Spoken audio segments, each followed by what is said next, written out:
ओम दुर्गा देव्यै नमः। प्रथम अध्याय। मेघा ऋषि का राजा सूरथ और समाधि को भगवती की महिमा बताते हुए मधुकैटभ वध का प्रसंग सुनाना। प्रथम चरित्र के ब्रह्म ऋषि, महाकाली देवता, गायत्री छंद, नंदा शक्ति, रक्तदंतिका बीज, अग्नि तत्व और ऋग्वेद स्वरूप है। श्री महाकाली देवता की प्रसन्नता के लिए प्रथम चरित्र के जप में विनियोग किया जाता है। भगवान विष्णु के सो जाने पर मधु और कैटभ को मारने के लिए कमल जन्मा ब्रह्मा जी ने जिनका स्तुति किया था, उन महाकाली का मैं सेवन करता हूँ। वे अपने 10 हाथों में खड्ग, चक्र, गदा, बाण, धनुष, परिघ, शूल, भुशुंडी, मस्तक और शंख धारण करती हैं। उनके 3 नेत्र हैं। वे समस्त अंगों में दिव्य आभूषणों से विभूषित हैं। उनके शरीर की क्रांति नीलमणि के समान है तथा वे 10 मुख और 10 पैरों से युक्त हैं। मार्कंडेय जी बोले, सूर्य के स्वर्ण जो 8वें मनु कहे गए हैं, उनकी उत्पत्ति कथा विस्तार पूर्वक कहता हूँ, सुनो। सूर्य कुमार महाभाग भगवती महामाया के अनुग्रह से जिस प्रकार मवंतर के स्वामी हुए, वही प्रसंग सुनाता हूँ। पूर्व काल की बात है। मवंतर में सूरथ नाम के राजा थे, जो चैत वंश में उत्पन्न हुए थे। उनका समस्त भूमंडल पर अधिकार था। वे प्रजा का अपने पुत्रों की भांति धर्मपूर्वक पालन करते थे। तो भी उस समय कोला विध्वंसी नाम के क्षत्रिय उनके शत्रु हो गए। राजा सूरथ की दंड नीति बड़ी प्रबल थी। उनका शत्रुओं के साथ संग्राम हुआ। यद्यपि कोला विध्वंसी संख्या में कम थे, तो भी राजा सूरथ युद्ध में परास्त हो गए। जब वे युद्ध भूमि से नगर की ओर लौट रहे थे, केवल अपने देश के राजा होकर रहने लगे। समूची पृथ्वी से अब उनका अधिकार जाता रहा, किंतु वहाँ भी वो उन प्रबल शत्रुओं ने उनका महाभाग राजा सूरथ पर आक्रमण कर दिया। राजा का बल क्षीण हो चला था, इसलिए उनके दुष्ट, बलवान और दुर्मात्मा मंत्रियों ने उनकी राजधानी में भी राजकीय सेना और खजाने को हथिया लिया। सूरथ का प्रभुत्व नष्ट हो गया, इसलिए वे शिकार खेलने के बहाने घोड़े पर सवार होकर वहां से अकेले ही जंगल की ओर चल पड़े। वहां उन्होंने विप्रवर मेघा मुनि का आश्रम देखा, जहाँ जितने ही हिंसक जीव अपने स्वाभाविक हिंसावृत्ति छोड़कर परम शांत भाव से रहते थे। मुनि के बहुत से शिष्य उन वन की शोभा बढ़ा रहे थे। वहां जाने पर मुनि ने उनका सत्कार किया और वे उन मुनि श्रेष्ठ के आश्रम में इधर उधर विचरते हुए कुछ काल तक रहे। फिर ममता से आकृष्ट चित्त होकर वहां इस प्रकार चिंता करने लगे, पूर्व काल में मेरे पूर्वजों ने जिसका पालन किया था, वही नगर आज मुझसे रहित है। पता नहीं मेरे दुराचारी भृत्यगण उसकी धर्मपूर्वक रक्षा करते हैं या नहीं। जो सदा मद की वर्षा करने वाला और शूरवीर था, वो मेरा प्रधान हाथी अब शत्रुओं के अधीन होकर न जाने किन भोगों को भोगता होगा। जो लोग अब मेरी कृपा और धन से भोजन पाने के लिए मेरे पीछे सदा लगे रहते थे, वे निश्चय ही अब दूसरे राजाओं का अनुकरण करते होंगे। उन अपव्ययी लोगों के द्वारा सदा खर्च होते रहने के कारण अत्यंत कष्ट से जमा किया हुआ मेरा खजाना खाली हो जाएगा। ये तथा और भी कई बातें राजा सूरथ निरंतर सोचते रहते थे। एक दिन उन्होंने विप्रवर मेघा के आश्रम के निकट एक वैश्य को देखा और उससे पूछा, भाई तुम कौन हो? यहाँ तुम्हारे आने का क्या कारण है? तुम क्यों शोकग्रस्त हो और मनमाने से दिखाई देते हो? राजा सुरथ का ये प्रेम पूर्वक कहा हुआ वचन वैश्य ने विनीत भाव से उन्हें प्रणाम किया और कहा, राजन, मैं धनियों के कुल में उत्पन्न हुआ एक वैश्य हूँ। मेरा नाम समाधि है। मेरे दुष्ट स्त्री पुत्रों ने धन के लोभ से मुझे घर से बाहर निकाल दिया है। मैं इस समय धन, स्त्री और पुत्रों से वंचित हूँ। मेरे विश्वसनीय बंधुओं ने मेरा ही धन लेकर मुझे ही दूर कर दिया है। इसलिए दुखी होकर मैं वन में चला आया हूँ। यहाँ रहकर मैं इस बात को नहीं जानता कि मेरे पुत्रों की, स्त्री की और स्वजनों की वो सब कुशल हैं या नहीं हैं। इसमें वे घर में कुशल से रहते हैं अथवा उन्हें कोई कष्ट है। वे मेरे पुत्र कैसे हैं? क्या वो सदाचारी हैं अथवा दुराचारी हैं? राजा ने पूछा, जिन लोभी स्त्री पुत्र आदि ने धन के कारण तुम्हें घर से निकाल दिया, उनके प्रति तुम्हारे चित्त में इतना स्नेह बंधन क्यों है? वैश्य बोला, आप मेरे विषय में जैसी बात कहते हैं वह सब ठीक है, किंतु क्या करूं, मेरा मन निष्ठुरता नहीं धारण कर पाता है। जिन्होंने धन के लोभ में पड़कर पिता के प्रति स्नेह, पति के प्रति प्रेम तथा आत्मनीय जन के प्रति अनुराग को तिलांजलि दे मुझे घर से निकाल दिया, उन्हीं के प्रति मेरे हृदय में इतना स्नेह है। महामते, गुणहीन बंधुओं के प्रति भी जो मेरा मन चित्त इस प्रकार प्रेम मगन हो रहा है, यह क्या है? इस बात को मैं जानकर भी नहीं जान पाता हूँ। उनके लिए मैं लंबी सांसें ले रहा हूँ। मेरा हृदय दुखी हो रहा है। उन लोगों ने प्रेम का सर्वथा अभाव दिया है, जो भी उनके प्रति मेरा मन निष्ठुर नहीं हो पाता। इसलिए मैं क्या करूं? मार्कंडेय जी कहते हैं, ब्राह्मण, तदंतर राजाओं में श्रेष्ठ सुरथ और समाधि नाम के वैश्य दोनों एक साथ मेघा मुनि की सेवा में उपस्थित हुए और उनके यथा योग्य न्यायानुकूल विनयपूर्ण बर्ताव करके बैठे। तत्पश्चात वैश्य और राजा ने कुछ वार्तालाप आरंभ कर दिया। राजा ने कहा, भगवान, मैं आपसे एक बात पूछना चाहता हूँ, उसे बतलाइए। मेरा चित्त अपने अधीन न होने के कारण यह बात मेरे मन को बहुत दुख देती है। जो मेरा राज्य हाथ से चला गया है, उसमें और उसके संपूर्ण अंगों में मेरी ममता बनी हुई है। हे मुनि श्रेष्ठ, यह जानते हुए भी कि वो अब मेरा नहीं है, अज्ञानी की भांति मुझे उसके लिए ही दुख हो रहा है।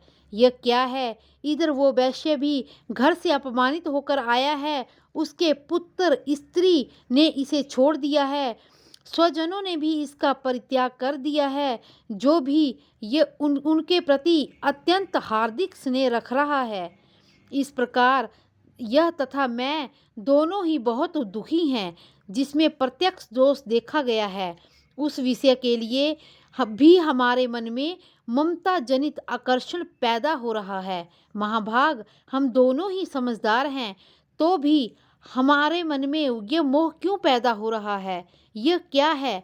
विवेक शून्य पुरुष की भांति मुझ में और इसमें मूढ़ता प्रत्यक्ष दिखाई दे रही है। ऋषि बोले, महाभाग, विषय मार्ग का ज्ञान सब जीवों को है। इसी प्रकार विषय भी सबके लिए अलग अलग हैं। कुछ प्राणी दिन में नहीं देखते और कुछ रात में नहीं देखते, तथा कुछ जीव ऐसे हैं जो दिन और रात्रि में बराबर देखते हैं। यह ठीक है कि मनुष्य समझदार होते हैं, किंतु केवल वे ही ऐसे नहीं होते। पशु और पक्षी, मृग आदि भी सभी प्राणी समझदार होते हैं। मनुष्य की समझ भी वैसी ही होती है जैसी उन मृग और पक्षियों की होती है, तथा जैसी मनुष्यों की होती है वैसी ही उन मृग पक्षी आदि की भी होती है। यह तथा अन्य बातें भी प्राय दोनों में ही समान होती हैं। समझ होने पर भी इन पक्षियों को तो देखो, वे स्वयं भूख से पीड़ित होते हुए भी मोहवश बच्चों की चोंच में कितने चाव से अन्न के दाने डाल रहे हैं। नरश्रेष्ठ, क्या तुम नहीं देखते कि ये मनुष्य समझदार होते हुए भी लोभवश अपने किए हुए उपकार का बदला पाने के लिए पुत्रों की अभिलाषा करते हैं। यद्यपि उन सब में समझ की कमी नहीं है, यद्यपि वे संसार की स्थिति बनाए रखने वाले भगवती महामाया के प्रभाव द्वारा ममतामय भंवर से युक्त मोह के गर्त में गिराए गए हैं, इसलिए इसमें आश्चर्य नहीं करना चाहिए। जगदीश्वर भगवान विष्णु की योग निद्रा रूपा जो भगवती महामाया है, उन्हीं से जगत मोहित हो रहा है। वे भगवती महामाया देवी ज्ञानियों के चित्त को भी बलपूर्वक खींचकर मोह में डाल देती है। वे ही इस संपूर्ण चराचर जगत की सृष्टि करती है तथा वे ही प्रसन्न होने पर मनुष्यों को मुक्ति के लिए वरदान देती है। वे ही पराविद्या, संसार बंधन और मोक्ष की हेतुभूता सनातनी देवी तथा संपूर्ण ईश्वरों की अधीश्वरी है। राजा ने पूछा, भगवान, जिन्हें आप महामाया कहते हैं, वे देवी कौन है? ब्राह्मण, आप उनका आविर्भाव कैसे हुआ तथा उनका चरित्र कौन कौन है? ब्रह्मवेताओं में श्रेष्ठ महर्षि, उन देवी का कैसा स्वभाव है और कैसा प्रभाव है, कैसा स्वरूप है, जिस प्रकार उसका प्रादुर्भाव हुआ हो, वह सब मैं आपके सामने सुनाना चाहता हूँ। ऋषि बोले, राजन, वास्तव में वो देवी नित्य स्वरूपा ही है। संपूर्ण जगत उन्हीं का रूप है तथा उन्होंने समस्त विश्व को व्याप्त कर रखा है। यद्यपि उनका प्राकट्य अनेक प्रकार से हुआ है, वह मुझसे सुनो। यद्यपि वे नित्य और अजन्मा हैं, यद्यपि जब देवताओं का कार्य सिद्ध करने के लिए प्रकट होती है, उस समय लोक में उत्पन्न हुई कहलाती है।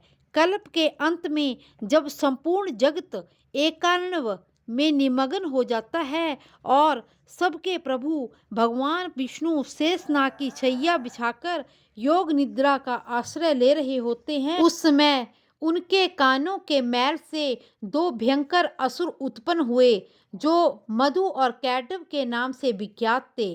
वे दोनों ब्रह्मा जी का वध करने को तैयार हो गए। भगवान विष्णु के नाभि कमल में विराजमान प्रजापति ब्रह्मा जी ने जब उन दोनों भयानक असुरों को अपने पास पाया और भगवान को सोया हुआ देखा, तब एकाग्रचित होकर उसने भगवान विष्णु को जगाने के लिए उनके नेत्रों में निवास होने वाली योग निद्रा का स्वतंत्र आरंभ कर दिया, जो इस विश्व की अधीश्वरी, जगत को धारण करने वाली, संसार का पालन और संहार करने वाली तेज स्वरूप भगवान विष्णु की अनुपम शक्ति है। उन्हीं भगवती निद्रा देवी का भगवान ब्रह्मा जी स्तुति करने लगे। ब्रह्मा जी ने कहा, देवी तुम्ही स्वाहा हो, तुम्ही जीवन दायिनी सुधा हो। नित्य अक्षर में, प्रणव में, अकार, उकार, मकार, इन तीन मात्राओं के रूप में तुम्ही स्थित हो तथा इन तीन मात्राओं के अतिरिक्त बिंदु रूपा नित्य अर्ध मात्रा है, जिसका विशेष रूप से उच्चारण नहीं किया जा सकता, वह भी तुम्ही हो। देवी तुम्ही संध्या, सावित्री और परम जननी हो। देवी तुम्ही इस विश्व ब्रह्मांड को धारण करती हो। तुमसे ही इस जगत की सृष्टि चलती है, तुम्ही से इसका पालन होता है और सदा तुम्ही कल्प के अंत में सबको अपना ग्रास बना लेती हो। हे जगजननी देवी, इस जगत की उत्पत्ति के समय तुम सृष्टि रूपा हो, पालन काल में स्थिति रूपा हो तथा कल्पांत के समय संहार रूपा हो। तुम्ही महाविद्या, महामाया, महामेधा और मनुस्मृति, महामोह रूपा महादेवी और महासुरी हो। तुम तीनों गुणों से उत्पन्न होने वाली सबकी प्रकृति हो। भयंकर कालरात्रि, महारात्रि और मोहरात्रि भी तुम्ही हो। तुम्ही श्री, तुम्ही ईश्वरी, तुम्ही बोध स्वरूपा बुद्धि हो। लज्जा, पुष्टि, तुष्टि, शांति और क्षमा भी तुम ही हो। तुम खड्गधारिणी, शूलधारिणी, घोर रूपा तथा गदा, चक्कर, शंख और धनुष धारण करने वाली हो। बाण और परिघ ये तुम्हारे अस्त्र हैं। तुम सौम्य और सौमंत्र हो। इतना ही नहीं, जितने भी सौम्य और सुंदर पदार्थ हैं उन सब की अपेक्षा तुम अत्यधिक सुंदरी हो। पर और अपर सबसे परे रहने वाली हो और परमेश्वरी देवी भी तुम ही हो। सर्वस्व रूपे देवी, कहीं भी सत असत जो कुछ वस्तुएं हैं और उन सब की जो शक्ति है वो तुम ही हो। ऐसी अवस्था में तुम्हारी स्तुति क्या हो सकती है। जो इस जगत की सृष्टि, पालन और संहार करते हैं उन भगवान को भी जब तुमने अपनी निंद्रा के अधीन कर लिया है तब तुम्हारी स्तुति करने में यहाँ कौन समर्थ है। मुझको, भगवान शंकर को तथा भगवान विष्णु को तुमने ही शरीर धारण कराया है, अतः तुम्हारी स्तुति करने की शक्ति किसमें है। देवी, तुम तो अपने इन उदार प्रभावों से ही प्रशंसित हो। ये जो दोनों असुर मधु और कैटव हैं इनको मोह में डाल दो और जगदीश्वर भगवान विष्णु को शीघ्र ही जगा दो। साथ ही इनके भीतर इन दोनों महान असुरों को मार डालने की बुद्धि उत्पन्न कर दो। ऋषि कहते हैं, राजन, जब ब्रह्मा जी ने वहां मधु और कैटव को मारने के उद्देश्य से भगवान विष्णु को जगाने के लिए तमोगुण की अधिष्ठात्री देवी योग निद्रा की इस प्रकार स्तुति की, तब वे भगवान विष्णु के नेत्र, मुख, नसिका, बाहु, हृदय और वक्षस्थल से निकलकर ब्रह्मा जी की दृष्टि के समक्ष खड़ी हो गई। योग निद्रा से मुक्त होने पर जगत के स्वामी भगवान विष्णु जल में शेषनाग की सैया से जाग उठे। फिर उन्होंने उन दोनों असुरों को देखा। वे दुर्वात्मा मधु और कैटव अत्यंत बलवान तथा पराक्रमी थे और क्रोध से लाल आंखें किए हुए ब्रह्मा जी को खा जाने का उद्योग कर रहे थे। तब भगवान श्री हरि ने उठकर उन दोनों के साथ 5000 वर्षों तक केवल बाहु युद्ध किया। वे दोनों अत्यंत बल के कारण उन्मत्त हो रहे थे। इधर महामाया ने भी उन्हें मोह में डाल रखा था, इसलिए वे भगवान विष्णु से कहने लगे, हम तुम्हारी वीरता से संतुष्ट हैं, तुम हम लोगों से कोई वर मांग लो। श्री भगवान बोले, यदि तुम दोनों मुझसे प्रसन्न हो तो आप मेरे हाथों से मारे जाओ। बस इतना सा मैंने वर मांगा है और इससे अधिक मुझे क्या लेना है। ऋषि कहते हैं, इस प्रकार धोखे में आ जाने पर उन्होंने संपूर्ण जगत में जल ही जल देखा। तब कमल नयन भगवान से कहा, जहाँ पृथ्वी जल में डूबी हुई ना हो, जहाँ सूखा स्थान हो, वहीं हमारा वध करो।